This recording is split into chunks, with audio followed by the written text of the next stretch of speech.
The marketing impact score is an objective measure of how you're driving traffic to your website. The only objective measure that's available really that doesn't need subsequent interpretations in terms of how it's measuring across different channels. So we took the source data from Google Trends and SEMrush, which is really powerful data but really hard to interpret. And what we wanted to do was give it an objectivity that would enable you to understand with some accuracy the traffic coming in on digital channels to the level of sort of Google Analytics type data.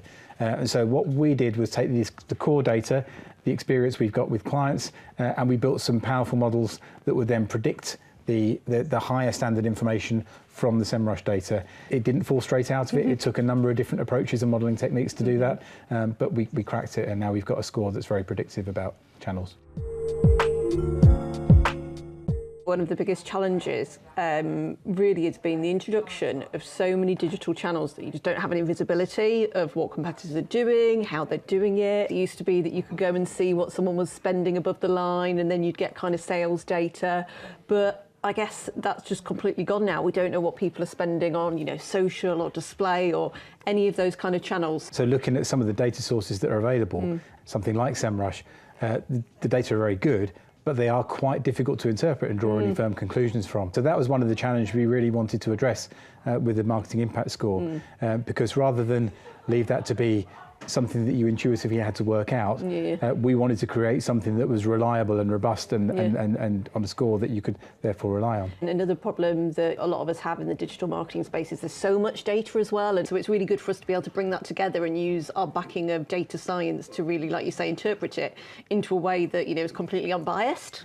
One of the big challenges, because the moment subjectivity comes in, you don't know where you're kind of biasing it. You have an absolute number to say, well, you can love it or hate it, but it is what it is, and it's based upon the facts of the data that are available via SEMrush. Any organisation knows internally what they do. However, it's the opportunity to understand what your competitors are doing and be able to compare yourself against them.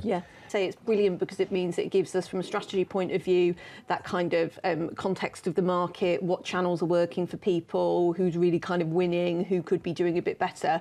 But I guess there's another opportunity as well that we can start to track brands as we go on, and I start to kind of understand a little bit more about their strategies and really kind of learn from that as well. And I think that ability to track over time is a really important measure as well. I've kind of spoken to you about, there are other sources we could bring in, maybe some more kind of social data as well.